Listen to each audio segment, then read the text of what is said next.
Oh, in Des Moines, Iowa. Iowa, The capital. okay. Never heard of it, actually. Des Moines. Hi, Rob.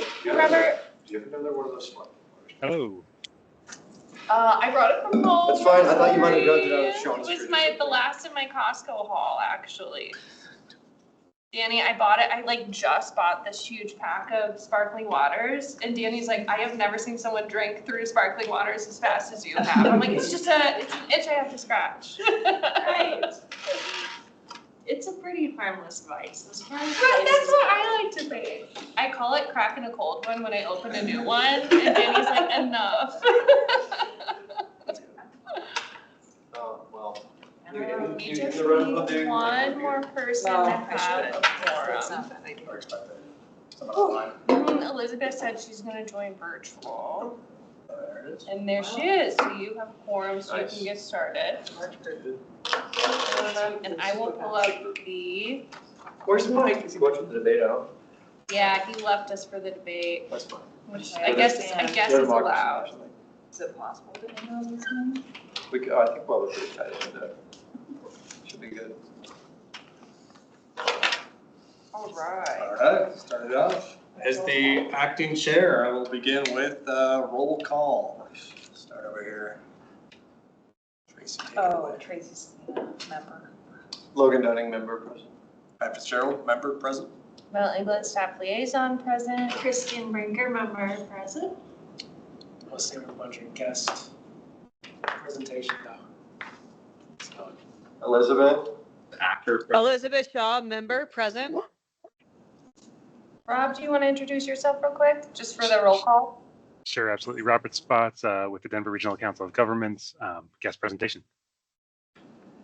fantastic. Call to order. Is that it? You already called to order. All right. so it's perfect. It has been called to order. Welcome to our guests. Open up approval of last week's minutes. Any edits, revisions, comments on that? If not, I'll open it up to start approval of minutes. A motion. Motion. I make a motion to accept the minutes. Second. Fantastic.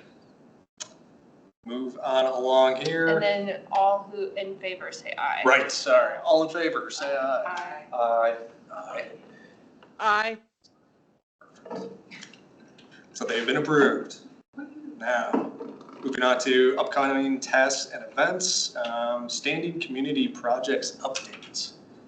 I can take, is that me? Can I go? Nice, okay, so we as a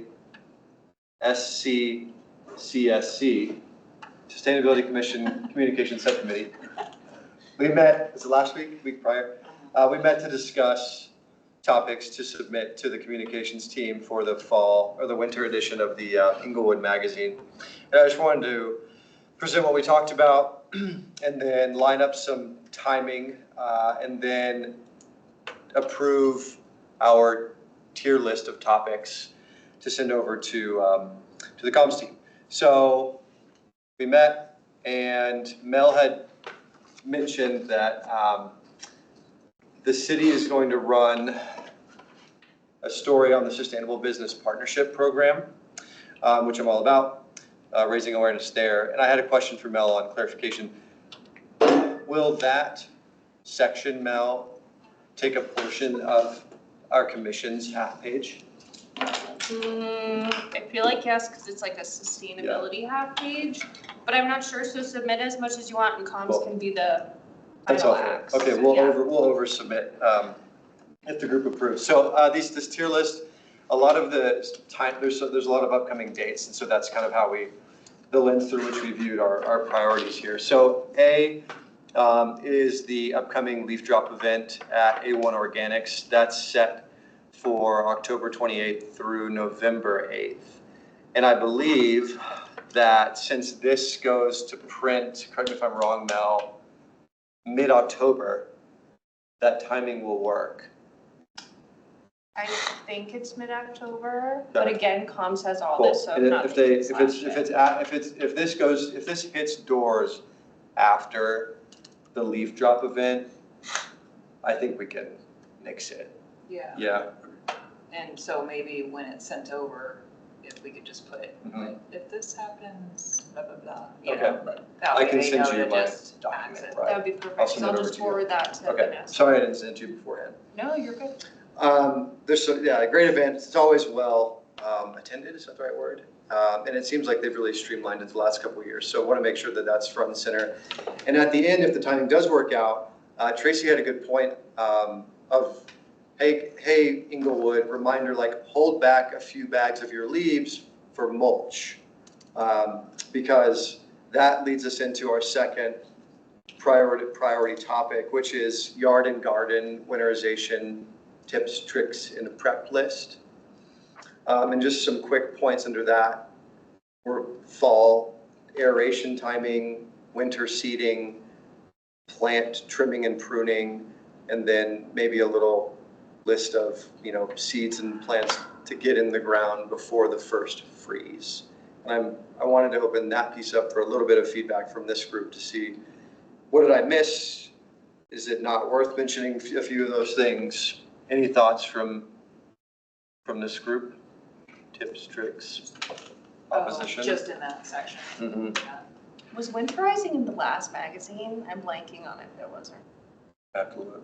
Because I that's don't the only think it- thing comes, they just don't duplicate stuff magazine after Nor magazine. should So they. when we did the lawn replacement program, I they're don't like, we have it. already did it last week, so we're not gonna do it again. Yeah. But we can definitely forward that along, and again, they can decide if Okay. they want to. I don't remember winterization. I don't think we did. Someone else might have. If someone else did, Lots that's of fine. other stuff. So that was B. So you kind of go from leaf event, hey, reminder, hold some for mulch. Speaking of, like prepping your garden for winter. Third, C was fall energy efficiency home assessments. And I actually just did this last month. Excel came to my house. I applied, I filled out the form online. They showed up the next day. And an Excel staff came through my house, replaced my old light bulbs, checked, my sink filters and then added winterization strips to my front and back doors. And it's all free. And I think that that's a great program and wanted to raise some awareness about that. And then lastly, second to last, sustainability grants and just the timing around that. And Mel, you probably mentioned this in your newsletter. It's late for that. I already talked to comms about that, so the deadline to apply is October 31st. By the time, it would just be so fast. Okay. So maybe just. Any thoughts of extending the deadline if it's not?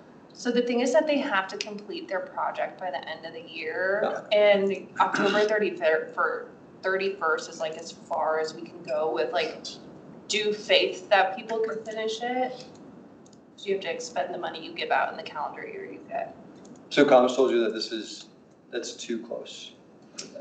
The magazine will either come out like literally the week of or a little bit after. What is the So then they don't want to advertise something for people and it not be available to them.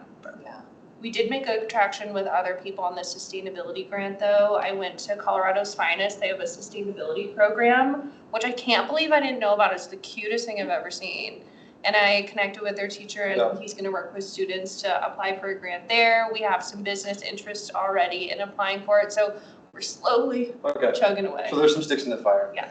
I mean, if it hits doors, I defer to you guys, but if it hit, the magazines hit doors, like Monday the 28th. I mean, it could be just an immediate last call. Don't forget, this is due this week sort of alert. But if it's after that, then I completely understand. I'm gonna vote for maybe not Sure. putting it in because it is so close. But then in the next magazine, Yeah. having highlights of recipients. I like that. Mhm. Okay, I'll note that for, Because then people will see like projects that are out there and then maybe it will spark their like, ooh, maybe I should do that. Because I'm pretty sure we got funding for it for next year too, which is great. So I think That's what I that was would be, gonna. yeah, so I think that would be perfect. so I'll say recipients highlight, if I can spell, in the spring edition, maybe photos and testimony or something. Uh-huh. And Mel, I'll send those to you. Okay, great idea. Lastly, there was a question about potentially promoting just an informational plug for the Parks and Rec bond? They can't. Okay, solves that then. Yeah. Legally, they can't. Even linking to the informational page on the city website.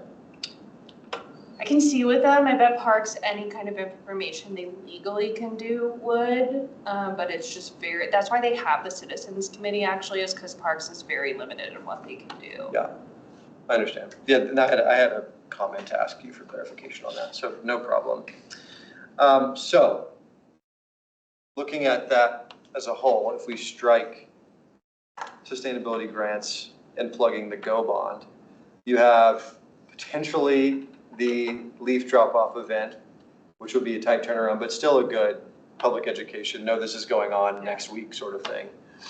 And then maybe a piece of hold back for mulch and then going into yard and garden winterization if it wasn't in the last magazine. So at that point, I would open it up to this group. Any other ideas? Because we're kind of nixing The Excel. in the Excel. Yeah. Can I add one thing to the Excel one? Yep. So we actually just, like last week, launched a webpage for home energy rebates that folks can get through Excel in the state. There's just a lot out there. We want to make it as easy as possible for people to find. So we could link that home energy efficiency one with now that new page for people to look at too. So it would be pretty beneficial. Okay. And I mean, if y'all want, if Commons wants, like I can give a little 2-sentence quote of what Excel came to my house and did just to highlight how easy it was. I love I So think that I'll would be note, awesome. I'll note that. I'll just have them reach out to me if they want to close. Logan, potential testimony. Okay, I'll stop there. Feedback, thoughts, additions, subtractions, revisions. Great. Shelley, Elizabeth, anything? Not from me. I think even if it comes out after 10/28, even if it comes out like 11/1, Yeah. I think having a leaf drop in there is still valuable. It's all on Yeah. a week on it, It's so just more of an informational Right, thing right. and, yeah. it needs to be ongoing Yeah. leaf drop. I think if they included like the date range and a couple of bullets, because the rules, that's not the right term. The rules have changed a little bit from year to year, but like credit and cash only, people have brought checks in the past and that just doesn't fly. $4 a vehicle, what you can't bring, just like 3 bullets or something, I think would be good information. If you miss it, that's okay, because Mm. leaves are the very best compost, Love like it. mulching that you can do. There you go. Okay. Leave the leaves. If leaf drop event, yard and garden winterization, fall energy efficiency home assessment, and the efficiency rebate program sounds good to this group, then that's what we will send over to the comms team for the winter magazine. We do need to vote on this, so if anyone wants to make a motion to approve to sending those items to the communications team, we can vote on that. I'll begin the motion to approve the agenda for the next sustainability newsletter. No, half page. Second. Everyone in agreement, say aye. I All right. Logan, just for my notes, can you tell me who was at the meeting when you guys met? Everybody, Logan, Lana, Tracy, Patrick. Okay, cool. I'll send you, I have that listed here in my notes, I'll send it to you right now. Oh, thank you. All right, I think that is it for standing community projects. So with that, I'm assuming this is Rob's presentation, taking over from Denver Regional Council. Yes, Robert, thank you so much for joining us. My pleasure. Just for a little brief background, I feel like Robert's going to go through a lot. Christine was the one that recommended having Dr. Cog come and talk about the almost $200 million grant that we got from the EPA for the Front Range for largely building decarbonization. Nice. I will say people in the public sector were geeking out about this. It's like very huge opportunity. And Dr. Cog just did a phenomenal job convening everyone. So Robert, I will stop sharing screen and feel free to take it away. Super. Yeah. Thanks so much for having me. Great opportunity, and thanks for all the work you do. I think Mel saw some version of this presentation this morning. So Mel, you can rate whether I do it better right now or this morning. It'll be great either way. Yeah, so we are so excited. You know, DRCOG has not historically played a large role in this space, not from lack of desire, but from lack of funding. So all of a sudden we find ourselves with a very large amount of funding, at least for the next 5 years. So I'll dive right in. So this July, we were awarded a $199.7 million grant from the EPA's Climate Pollution Reduction Grant Program. This is following a year of planning through that same grant program to develop a priority climate action plan for the region. It was the region's first climate action plan. We are still in the process of developing a comprehensive climate action plan under that grant, although we've got our hands pretty full in the short term as we start to stand up this program. So a little history. So in January of this year, our board did vote unanimously to pursue this grant. So that's representing 58 local governments throughout the region. I'm sorry, I realized this moments ago and I scrambled to find one, but a map of our region. But we are 9 counties plus a bunch of a little bit of Weld County. So you know, you all are obviously fully within the DRCOG region, but we go all the way from Clear Creek and Gilpin County in the west to Adams and Arapahoe in the east, Boulder County, parts of Weld, all the way down south to Douglas and Jefferson counties. So it's a really large region, 3.3 million people or so, really diverse in terms of rural communities, urban communities, and as such, millions and millions of buildings that we are aiming to decarbonize over the next 30 years with a focused 5-year program. So 47% of the funds are dedicated to low income and disadvantaged communities. That's in part because it's the right thing to do, in part to meet the Justice 40 requirements that we felt helped us be successful in winning this grant. So it was a super competitive grant process. There was over 300 applicants, and we were just one of the 25 that was selected for this program. So it's a real honor and a real responsibility for us to do this thing right. We've got a lot of good people working on this program, and I know we will. And also might be of note for you at a later time, the Colorado Energy Office was also awarded $129 million. I think 50 or so of that, or 60 is for that methane capture program. But do you know what it is, Mel? Is it 70 or I think it's 70 million is a local government climate action accelerator program. And I think the concept there is that a local government has the opportunity to modify policy or enhance policy and be rewarded with grant funds as a result at a high level. So opportunity for the city of Inglewood there as well. This program aims to be really transformative. 52% of our end-use GHGs in the region are from buildings. And we recognize that the technology is here to transform this sector, but there are many barriers to accomplishing that. We'll get into the details, but this program really attempts to holistically transform the market. So we will not have money forever. And after this 5-year program, we want the market to have transformed to the point where it is more common for folks to be installing heat pumps than gas furnaces and water pumps. Our intention by the end of this program is to cut 150 million metric tons of carbon dioxide, train almost 5,000 workers in the decarbonization trades, and engage 1.6 million Coloradans about the benefits of heat pumps and electrification in homes. So overview of the program, I'm going to step through each one of these. This is our new draft org chart. We're not sure it's going to look exactly like this, but we are planning on hiring about 15 new staff. They'll all be associated with 1 or 2 initiatives of this program, and we're going to walk through those roughly 15 initiatives. We're going to form an advisory board and a technical committee. DRCOG is very good at bureaucracy, and we're looking to add some more. But it is really important to have this oversight and decision-making tree so that we are making the right decisions and getting the proper feedback from elected officials and our key partners and stakeholders. And we're in the process of developing a bunch of requests for proposals to go out to bid. We're hoping to have upwards of a dozen proposals out by January or so. We'll stagger them a little bit, but a lot of work going into those today.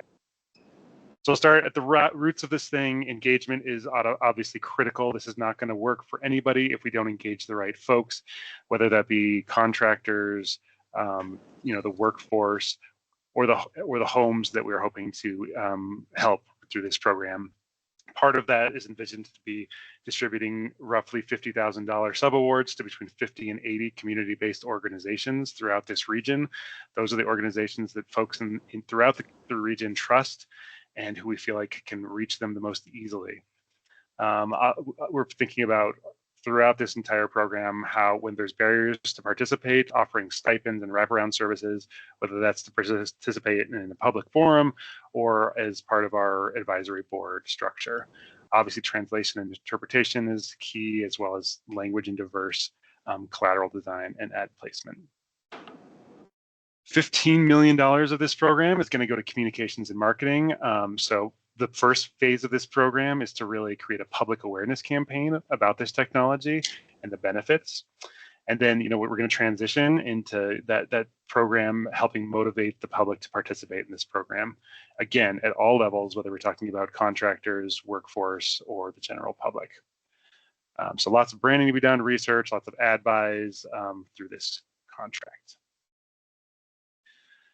So a very exciting part of this program. We plan on spending $40 million on free building decarbonization services for low income and disadvantaged community members. So that not only provides the folks in our region who may not have cooling today or may have a dying furnace or an inefficient furnace with a brand new, free, efficient, clean heating source for their home. It also guarantees a ton of work for the contractors and workforce that we're trying to bring into this program. And by guaranteeing that work, we guarantee that they're going to be wanting more trained people. They're going to be, hopefully recognizing that this technology does work, it can be successful, and so that they won't be talking folks out of putting this technology in their homes for future installs. And about $7.1 million just to help us administrate that contract. Not insignificant, but it is going to be a challenge. There's some GC work involved there, finding these people, audits, wraparound services. So I am trying to think if Inglewood is actually represented in the LIDAC. You might not. At the very bottom. I call it the crab claw, and it just sticks with me. Got it. Very, very much at the bottom. It's the Baker neighborhood for folks in the room. That is fantastic because I don't like disappointing people. So you guys get to participate in this program. Just to put another point on this, Dr. Cog, nor the state defined these tracts. These were tracts defined by the EPA through their Justice 40 program. We selected the broadest amount of them that we could. So happy you all are in this program. Obviously, the rest of this program is intended to reach the entire region, regardless of geography.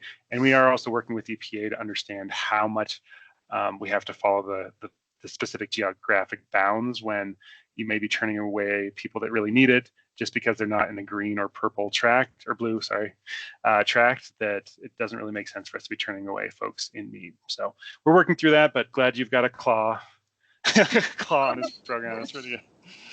Claw and some blocks.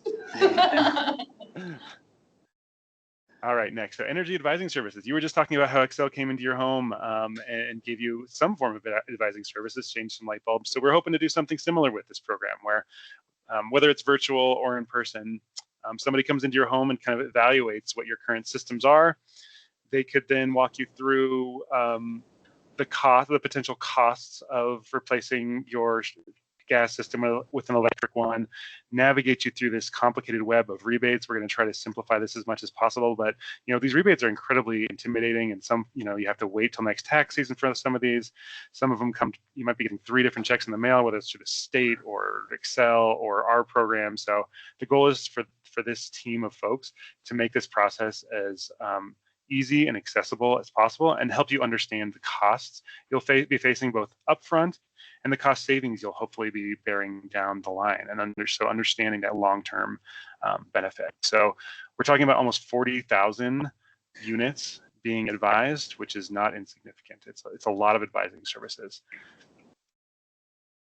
We're probably actually going to tie that contract with this one. It's kind of in the weeds, but I was talking about rebates. We're going to be providing additional rebates. We've got about $40 million budgeted for direct rebates to residential and multifamily folks.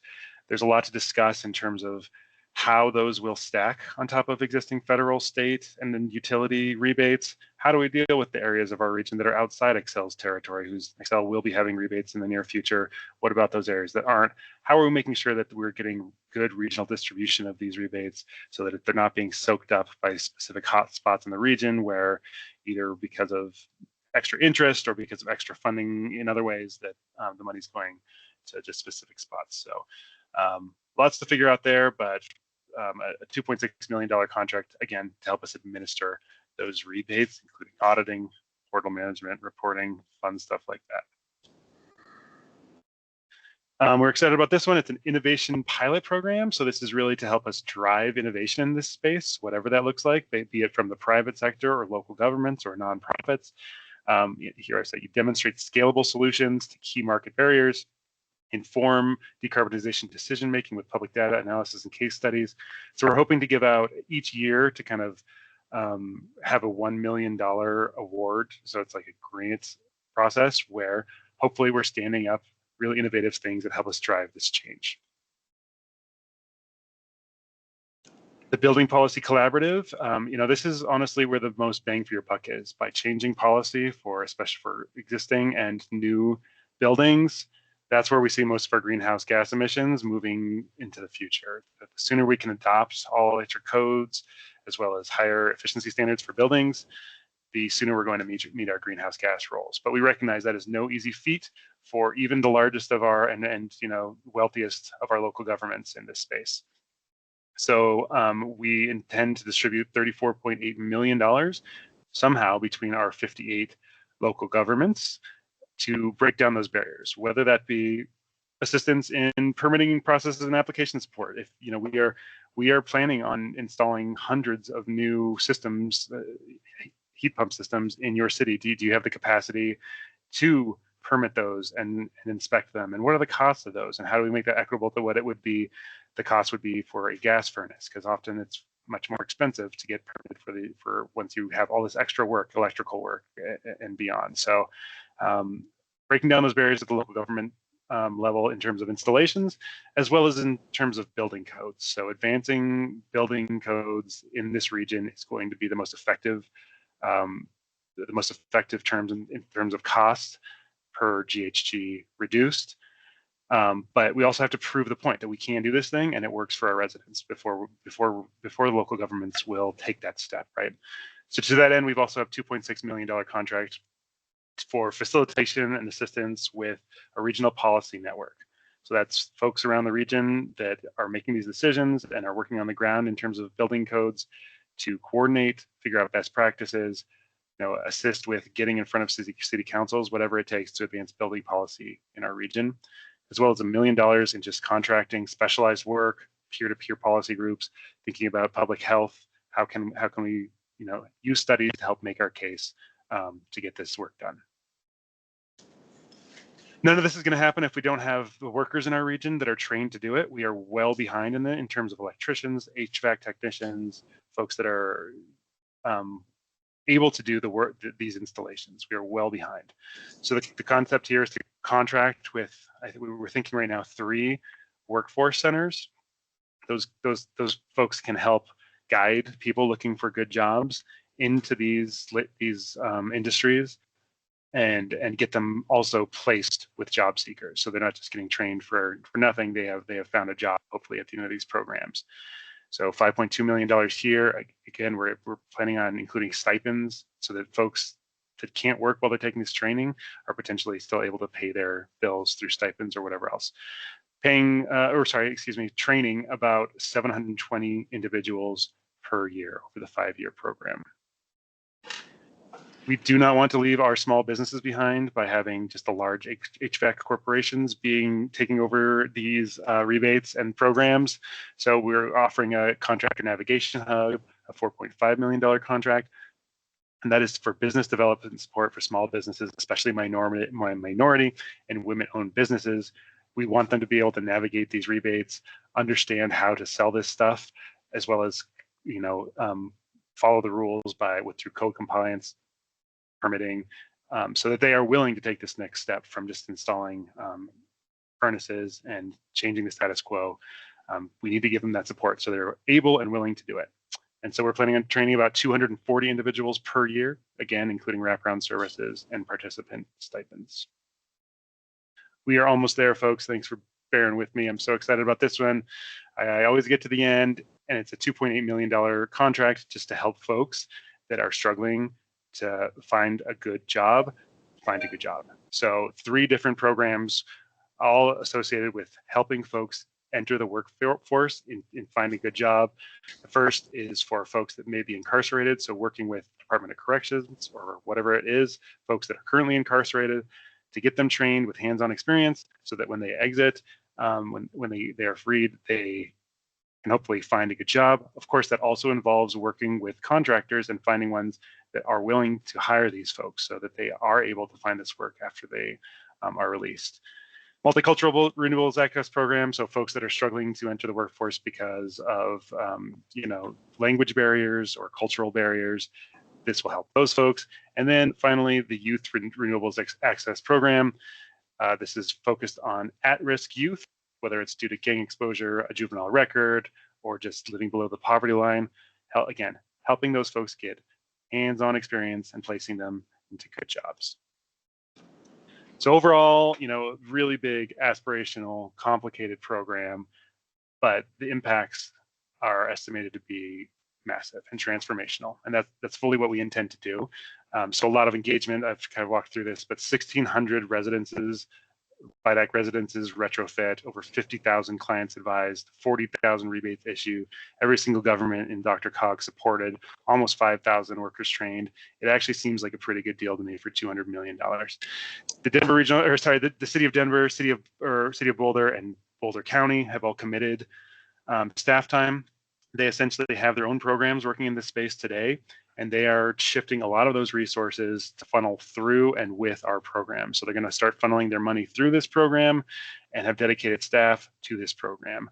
And I'm going to pause and say thank you to them, thank you to Mel, and so many of our local stakeholders that have participated in this process through the planning process, as well as through developing this grant application through EPA.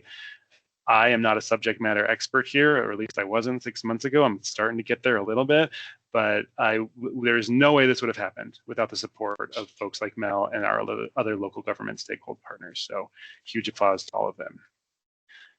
Oh, shoot. Sorry, I've got a couple more. There's going to be an advisory structure. Here's what I talked about. I've kind of talked about this already, so I'm going to speed through, but we are planning on having kind of a tiered structure. So we're getting just excellent decision-making and oversight. There's roles for local government staff there to participate in those, as well as the working groups that are happening right now, developing these RFPs.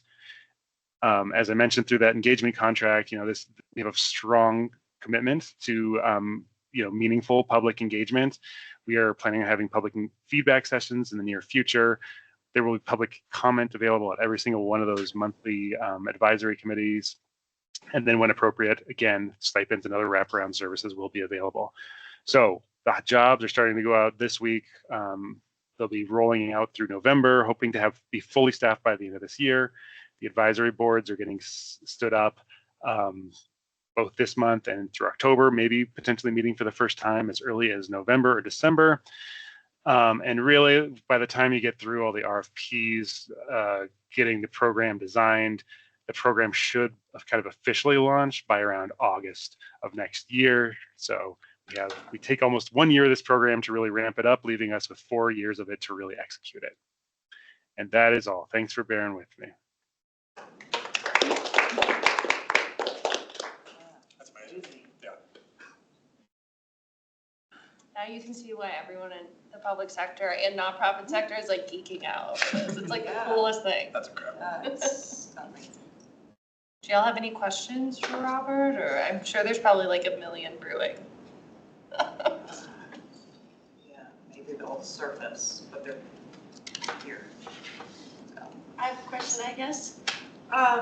Is there a plan to present something like this presentation to all of the city councils? Because I think they would really benefit from hearing it directly. I think that's a really good idea. I'm not sure 58 is feasible. But I think if folks are interested and their city council specifically are, we, obviously we would never turn that opportunity away. It's a great opportunity for engagement. So yeah, we're totally open to that. Something we can do, and I can pitch this to Sean Lewis, is just like sending this recording out to city council members and highly recommending they watch it, just because this is such transformational funding for the Front Range. I feel like they'd want to know the details of it. Mm-hmm. Yeah. And likewise, what about other cities' sustainability advisory boards like this one? I know that Michael, who's not here, is involved with a group of sustainability advisory boards, and maybe presenting to that group could be a way to filter out the information. We could connect you, share, Robert. Yeah, that'd be great. We'd love to do that. Thank you for that. But no, I think, sorry, go ahead. Oh, I was just gonna say, it's actually Bridger Tomlin in Westminster. It's their commission. Yeah, it's their commission that started it. Got it. Oh, cool. Mm-hmm. Yeah, that'd be a great opportunity. We would love that.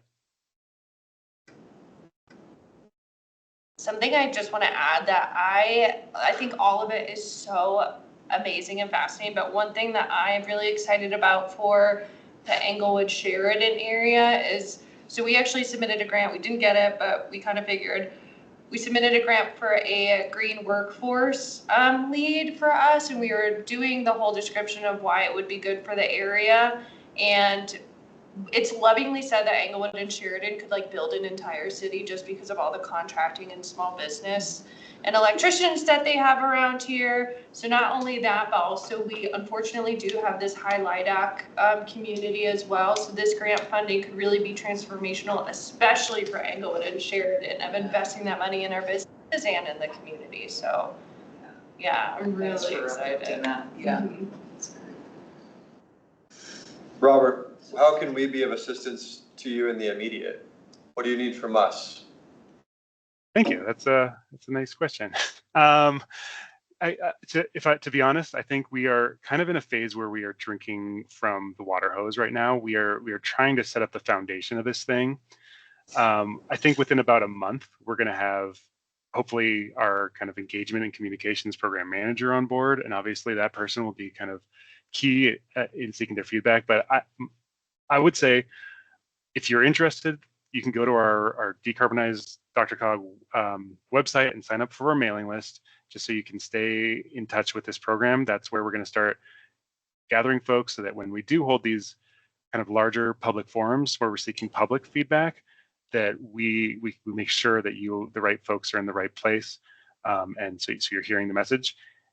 And then, I think through voicing whatever you have, Mel has my ear directly, whether that's through our planning process or through this program. So if you feel like we are missing folks, if we are not engaging with the right folks, please feel free to, either reach out to me directly or talk to Mel and alert her of kind of gaps that we're missing or issues with the program as we start to actually implement this thing and it gets launched.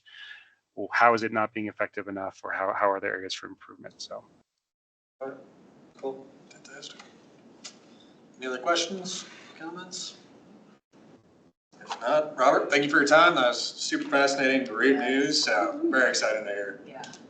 Thanks so much for having me. I'll pop that link in the chat, and I'll get out of here. Appreciate you. Robert, Thanks, thanks. Robert. Take care.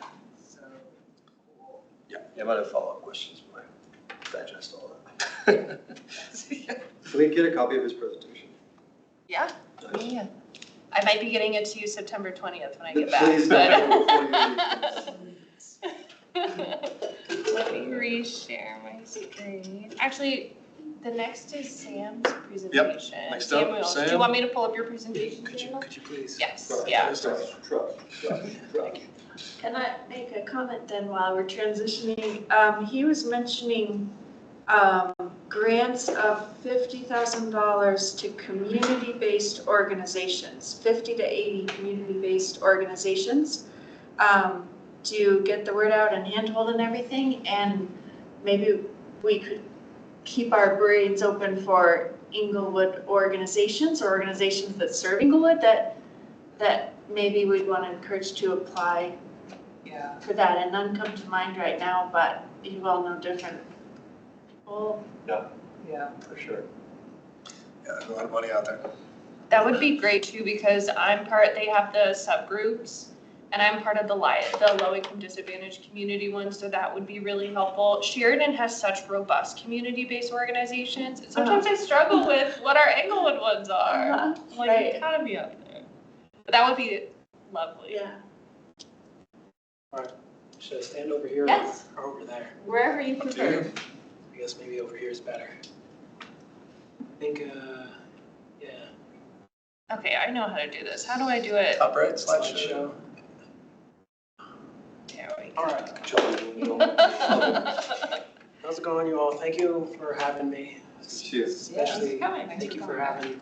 allowing me time to present and all. So I've been working on Trush for about 2 years so far, and it's as it says, it's a on-demand waste collection service. This is a startup I've been working on, and could we go to the next page? Is that cool? Yes. So who are we? So our mission is to build stronger communities by reducing waste through the use of alternative techniques. And so how do we do that is we put waste collection techniques in the hands of the community. And could you go to the next page? So how do we accomplish this goal is there's 2 apps. There's a Trush customer app and a Trush driver app. So on the customer app, you can order waste pickups such as recycling, compost, and landfill, but I mainly would like to focus more on the recycling and compost as like the main focus. But you can order these waste pickups, you can set the time, and once you set the time, you can then set the location, and when the time pickup comes, you can then set the order itself so that the driver could then see it, and then, oh, there's a waste pickup in my area. You could drive to it, pick up the waste, and then bring it to where it could be more appropriately disposed of, and then drop it off, and then get paid for it. All right, can we go to the next slide? I feel like it's important to address why we're doing this. There's already waste collection companies out there, but the reason I feel like it's important to address these issues is that these are 3 things we're trying to tackle is for allowing waste to be more appropriately collected and disposed of, for example. I read that on earthday.org said that there is 6.3 billion metric tons of plastic waste manufactured all around the world, but only 9 to 12% of it actually gets recycled.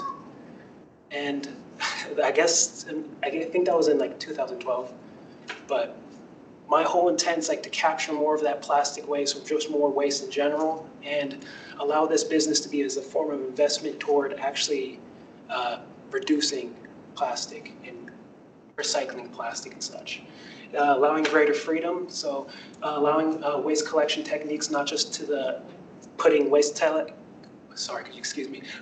collection techniques in the oligopolies that exist, but also putting it in the hands of the community itself and giving people more opportunities. I feel like, I'm gonna be honest, I feel like some of these waste collection companies, their main focus is on landfilling. So I feel like trying to allow more people to have more options toward composting and recycling, for example.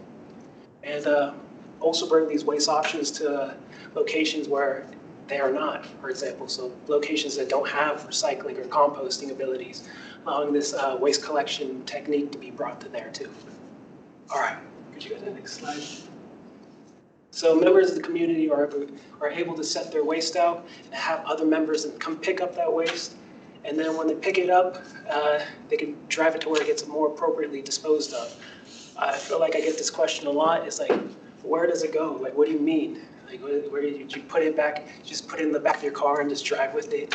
Like, just throw it in your garage? Could we go to the next slide? This is where I come to you guys, the Environmental Sustainability Commission. I was hoping I could connect with you guys about creating, seeing if you guys had connections or like see if there's opportunities to create these waste disposal drop-off points within like, the community itself. So placing containers such as recycling, composting, landfill containers, so that the landfill, or the recycling or the compost could go be more appropriately disposed of.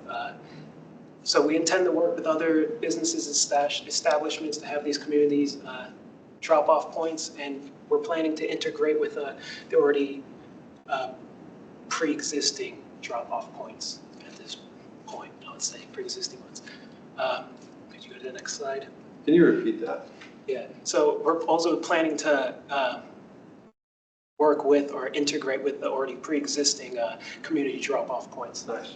Yes, and so pretty much this will allow the driver to bring that waste to these community drop-off points, allow that waste to be more appropriately disposed of. For example, compost with the compost. And then this will allow for the bigger hauling company to come by, pick up it on their own scheduled pickup day, and then take it where it can be more appropriately disposed of, for example. As it says on the screen, business as usual. Doing business as usual. So, yes, can we go to the next slide? I feel like it gets up in the air sometimes. I feel like it's like, this seems like way out there. It's like too innovative. But I wouldn't say so, because there's already companies that are doing such actions similar to ours, like appropriately reducing waste, such as Ridwell, for example.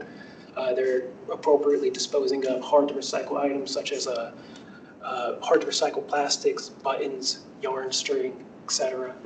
And it seems like there's already people paying. There's already precedent for people paying for these options, for example. But the difference is Ridwell, they have their own vehicles. And there's also waste collection drop-off points already around the community, for example, and such as Compost Colorado or Wampost. And there seems to be also recycling bins, such as these clothing recycling bins placed around the community too, such as in Highlands Ranch, Northridge Elementary School. So we're just already trying to like innovate in just a little bit different way, going about it a different way. So there's already precedent for such matters as ours. Could you please keep going? Thank you. So the 6-month business plan. The main goals for the 6 months is to go through funding and connecting with other businesses and organizations. When it comes to funding, I tend to go through grant funding. I talked to C3, which is a Colorado Circular Economy, I think it is. They actually don't have grant funding for waste collection, but they do have funding, if I read correctly, they do have funding for waste drop-off points. And I think it's also important so I intend to go through this kind of funding, but I also intend to do some self-funding, because if I actually believe in such a matter, I would put my own skin in the game, I would say. So this is kind of the sad part. It may actually take a long time, so it may take 4 years to actually go through my own funding, because I intend to actually put some hard work into this. And I intend to also connect with other businesses and / organizations such as you guys, have more collaboration and such. I was hoping I could not only connect with you guys, but get some people's names, understand who's who, so that we can keep building toward more of a sustainable economy and such. Yeah, can we keep going? Once again, this is all for allowing waste to be more appropriately disposed of, not having waste end up where it shouldn't be. For example, like having waste plastics end up in the ocean, or having waste not end up all in the landfill. Allowing there to be greater freedom. So bringing waste collection techniques to the hands of the community, and allowing there to be more options of waste collection, compost, and recycling and such. And allowing these options to be a greater amount of locations. All right, that's it. There's one more slide. Thank you guys, appreciate it. Do you have any questions? This is Josh.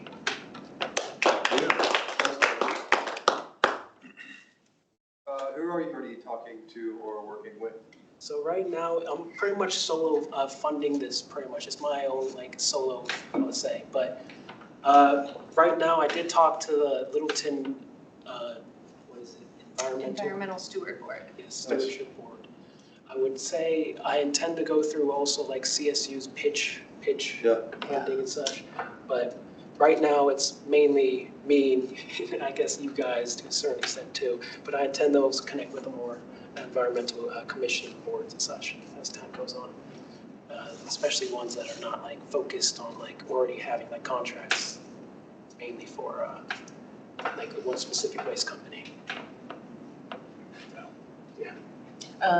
So I love the fact that you are thinking about these other companies that already do something similar.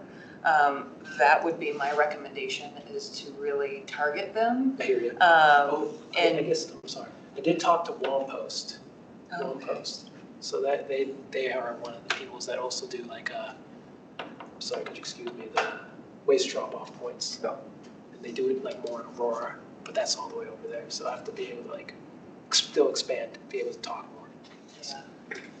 But I think that would give you insight into maybe where there are problem areas, and maybe there's, wish we could, pick up this or whatever, and they might be able to give you ideas of things that they're not able to pick up, or need additional help with, or figuring out the partnership piece. Yeah, I agree. So. I agree. Absolutely agree. Does that have any other questions? I was running into, after you talked about it at the last meeting, I was thinking of use cases, and I was thinking even for I hear you. areas like ours where we have trash and recycling services, I know at least for me personally, recycling is every other week and trash is every week. And that requires me to plan out my recycling and, all right, let's squish it down, let's flatten these boxes. And I ran into it this week where I ended up having to put some cardboard boxes in the trash because I ran out of room and I can't wait another 2 weeks. So I think it's not even finding those communities that are lacking recycling. I think even existing communities would be looking for something like that, so. Such a good point. Yeah, even like- That's a Kind of really like a good bridge point. program. I'm no stranger Go to just Gaps. pushing that thing. I know, truly, yeah. In my trash can a couple weeks ago, stopping stuff. But, Anything else? Is that? Do you have any seed funding, or what are you looking to Seed. get off the ground? So I'm trying to do more like actual just working at a job to fund it right now, but I will go through seed funding. I think it's just more like I'm just kind of like a very slow person, I think. It's okay to be methodical, man. I mean, what kind of, startup costs are you being presented with right out the gate? So I've already created the app that was already shown up there. That app is pretty much all free. Like That's great. So pretty much the main parts that seem to be like the hard part to fund is not so much creating the waste drop-off points, it's just being able to pay people Right. themselves. So being able to like create those the tools and like gloves and such things for people. I don't think even advertisement is very like hard to get out there. It's just being able to pay people and having the ability to like allow them to pick up the waste like in the most clean manner. and Yeah. such. Sorry if it's a silly question. Would it be any benefit to register as like a 501c3 so you could? A nonprofit. Yeah. I have already registered as a what is it? Public benefit corporation. LLC. No, like a, what's it called? Yeah, public benefit, so like a cooperative. Yeah. So Okay. I think that's like why I can like start working with other organizations like Wampost and such Yeah. due to that. But I do believe it's in my like major focus to throw resources back to the community and such and donate and all such things. Is Trush a hybrid between trust and trash? I've been trying to figure it out. It's a trash alternative. So, Trust that to guy, trash. so the name came from one of my friends. He was like, we were just thinking to ourselves, Uber. He's like, you? Trash? Trish? Trush? Oh, Trush. I like simple. It's good. It's pretty much just came from you, taking the U. So that's how it came about. All right. Thank you guys. Thank you. Thank you. I have some follow-up questions, but I'll get them to Mel. Absolutely. Absolutely. I appreciate it. Because it sounds like you've got the existing infrastructure on the the user endpoint, like the drop-off. There's already existing drop-off points that you can maybe tap into and partner. But it's the front end, right? It's the drivers and the labor. The drivers is actually like a harder part, I think. I don't think people wouldn't, I've already talked to people, they said they would put waste in their car. Like they would like go about driving, picking up waste and such. So I don't think that's actually a problem. I've also talked to people that like this other community group, I forget their name right now, but they've also do similar actions already like this. Yeah. So I think people are willing, I think, to do it. It's just more like being able to do it in such a more clean manner so they don't get in trouble or legal Yeah. issues. Sued. Very cool. All right. Thank you guys. Thank you. Appreciate it. We'll move on to the next topic. That is city updates. Super fast. You guys already heard it. We didn't get the state grant for the extra staff person, but we knew that going into it that it was very unlikely. But it's all for naught. It's not all for naught. Because of the DRCOG funding, they're going to be funneling money to help people with capacity. So we're just going to use that same one to show why we're a good candidate for it. Exactly what we said too with like the businesses. It just makes sense to do it here, like meeting people where they're at. So sad, but not too sad. And then I'm on vacation starting tomorrow. If y'all need anything, Don't reach check your out to email Tim. At all. But yeah, that is the only city updates I have. Can I just throw out a couple things for just pure like, hey, there's a couple of events. Actually, there's 3 events. First one is this coming Sunday.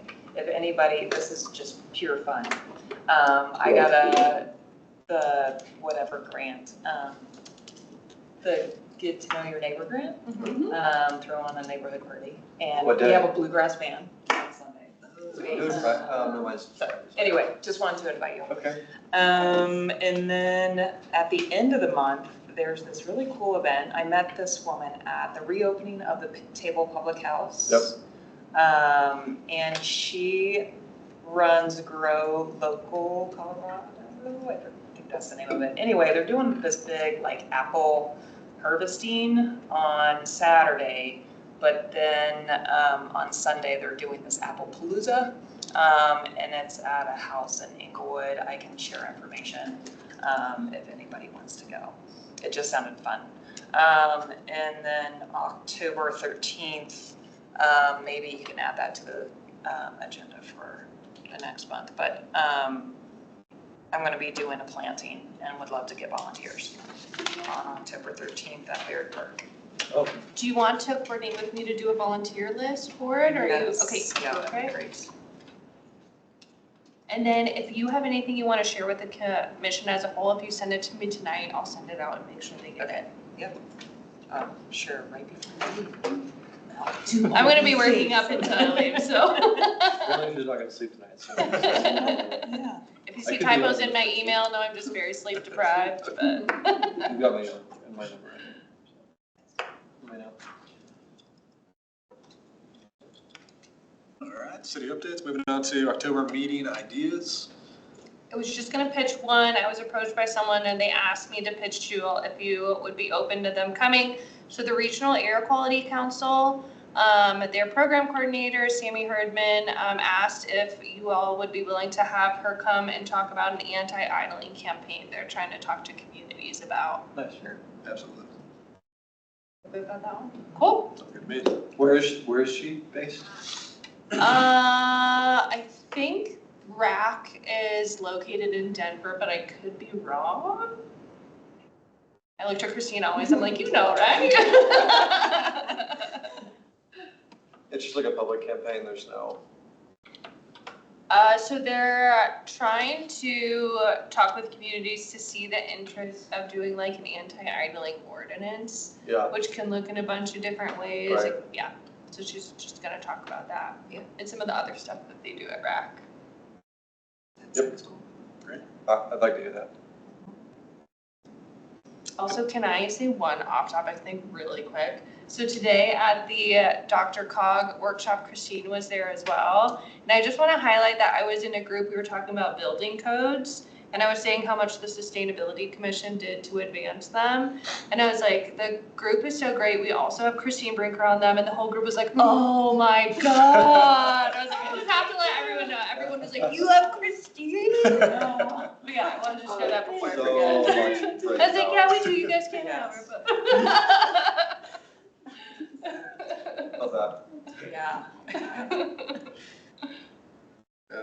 Any other ideas, topics? I don't have anything off the top of my head. Y'all can noodle on it too. Do we still need volunteers for the leaf recycling event? Or do they do that anymore? Yes, we do it, but because they extended it now, they don't get pummeled on that Saturday. Yeah. So I'm trying to reach out to them to see like who they need. I'll be there this year for it, and we can try and round up some public works folks. So TBD, but thank you for bringing that up. Sure, I like that event, so I would do it. Cool. Open it up to public forum. Do we have anyone? So then I will move to adjourn the meeting. You can just adjourn it. I will It's an hour. adjourn it. I'm There you good. go. I'm out of Well here. Well done. Thanks all. Thanks, Elizabeth. Hey, I was texting. Yeah, sure. That's like the fastest meeting I think we've ever had. I know. We should literally just schedule them for a debate night anytime, and people are like, "Get me out of here." Oh, I all right. Well, have a good night, everybody. Take care. Thanks. Hey, if anybody wants a yard sign for the bond, the Parks and Rec bond,